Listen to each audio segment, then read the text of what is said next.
पार्टियों के अंदर डिफरेंस ऑफ ओपिनियन होता है, नेचुरल है। ये कोई स्विच ऑन ऑफ वाली तो जमात नहीं है कि जनाब वाला सारे रोबोट हों, सारे एक तरह से सोचें। नहीं, टेक्निकल लेवल पर इख्तलाफात हो सकते हैं कि आदमी कहता है इस रास्ते से चलना है, दूसरा कहता है इस रास्ते से चलना है, फिर अक्सरियत से फैसला होता है। जो अक्सरियत का देखें, उकला के अंदर इख्तलाफात को अक्सरियत राय से मैनेज करते हैं।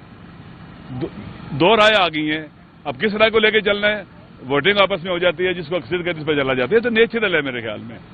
जहां तक ताल्लुक है, कल जो जनाब हमारे अजीज भाई, छोटे भाई मुस्तफा नवाज खोखर साहब के घर में वहां पर इफ्तार डिनर था और सब लोग जमा थे, तो ये इनका मिल बैठना खुद एक बहुत बड़ी गनीमत है, बहुत अच्छी चीज़ है। बातें करते हैं, किसी की बातें सुनते हैं। तो मुझे उम्मीद है कि इंशाअल्लाह अजीज अपोजिशन उसूली तौर पर सबका इस नुक्ते पर इत्तफाक है कि पाकिस्तान में रूल ऑफ लॉ नहीं है, आइन की सुप्रीमेसी नहीं है, इस वक्त अनअनाउंस मार्शल लॉ है। सबका इत्तफाक है कि पाकिस्तान का वजूद खतरे में है। सबका इत्तफाक है कि मिलकर जदोजहद करनी चाहिए। उसकी कोई टेक्निकल लेवल की आपस में TOR है, बातचीत हो रही है, PTI के दरमियान भी हो रही है, मौलाना साहब के दरमियान भी हो रही है, और मुझे उम्मीद है इंशाअल्लाह अजीज ये कारवान आगे बढ़ेगा। चारा ही नहीं है, जब आग लगी होती है उसको बुझाने के लिए सबको इकट्ठा होना पड़ता है। इस वक्त पाकिस्तान नाअमनी की आग में जल रहा है, शोले उठ रहे, दुनिया देख रही है। इस वक्त अल्हम्दुलिल्लाह सब के अंदर ये एक बिल मौजूद है कि हमने मिलकर आगे बढ़े और पाकिस्तान को निजात देनी है। इमरान के खौफ के कैदी है सारे के सारे। ये इमरान खान के खौफ से डरे हुए, सहमे हुए हैं। आईनी तरामीम उसके खौफ से हो रही है, पीका तरामीम उसके खौफ से हो रही है। जो कुछ भी हो रहा है उसके खौफ में हो रहा है। आप उससे बात करो, वो खुदा गवाह मैं उसको जानता हूं, वो पाकिस्तान के लिए हर कुर्बानी दे देगा, हर कुर्बानी दे देगा पाकिस्तान के लिए। उसके साथ बात करो सिद्ध के नीयत से, सच्चाई के साथ। वो बाहर आएगा, पाकिस्तान के अवाम का गुस्सा कम हो जाएगा आपके बारे में, नफरतें कम हो जाएंगी आपके बारे में, अगर आप पाकिस्तान को चाहते हो तो।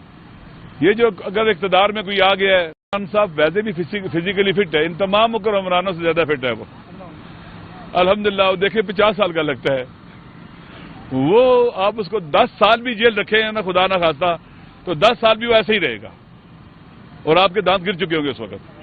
मौलाना साहब ये बताइए, इसलिए बेहतर है कि वक्त को ज़ाया न किया जाए।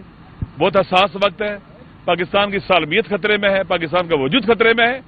बगैर किसी ताखीर के हम आएँ, इमरान खान को बाल लाएं और उसके बाद पाकिस्तान को ठीक करने के लिए आगे बढ़ें।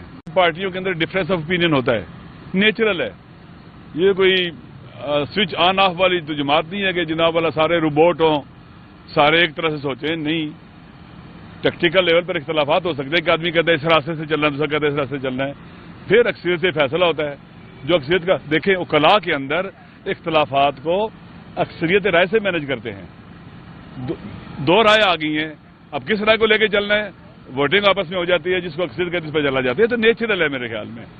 जहां तक ताल्लुक है, कल जो जनाब हमारे अजीज भाई, छोटे भाई मुस्तफा नवाज खोखर साहब के घर में वहां पर इफ्तार डिनर था और सब लोग जमा थे, तो ये इनका मिल बैठना खुद एक बहुत बड़ी गनीमत है, बहुत अच्छी चीज़ है। बातें करते हैं, किसी की बातें सुनते हैं। तो मुझे उम्मीद है कि इंशाअल्लाह अजीज अपोजिशन उसूली तौर पर सबका इस नुक्ते पर इत्तफाक है कि पाकिस्तान में रूल ऑफ लॉ नहीं है, आइन की सुप्रीमेसी नहीं है, इस वक्त अनअनाउंस मार्शल लॉ है। सबका इत्तफाक है कि पाकिस्तान का वजूद खतरे में है। सबका इत्तफाक है कि मिलकर जदोजहद करनी चाहिए। उसकी कोई टेक्निकल लेवल की आपस में TOR है, बातचीत हो रही है, PTI के दरमियान भी हो रही है, मौलाना साहब के दरमियान भी हो रही है, और मुझे उम्मीद है इंशाअल्लाह अजीज ये कारवान आगे बढ़ेगा। चारा ही नहीं है, जब आग लगी होती है उसको बुझाने के लिए सबको इकट्ठा होना पड़ता है। इस वक्त पाकिस्तान नाअमनी की आग में जल रहा है, शोले उठ रहे, दुनिया देख रही है। इस वक्त अल्हम्दुलिल्लाह सब के अंदर ये एक बिल मौजूद है कि हमने मिलकर आगे बढ़े और पाकिस्तान को निजात देनी है। FIR एक कटी है जनाब उमर अयूब के ऊपर। क्या हुआ FIR है कि इन्होंने एक कंटेनर का शीशा तोड़ा और उससे बिस्कुट चोरी किए। देखिए यार, किस दुनिया में हम रह रहे हैं, वाकई शर्म आती है। आए यार, पाकिस्तान हम सबका है, किसी एक का नहीं है। हम पाकिस्तान को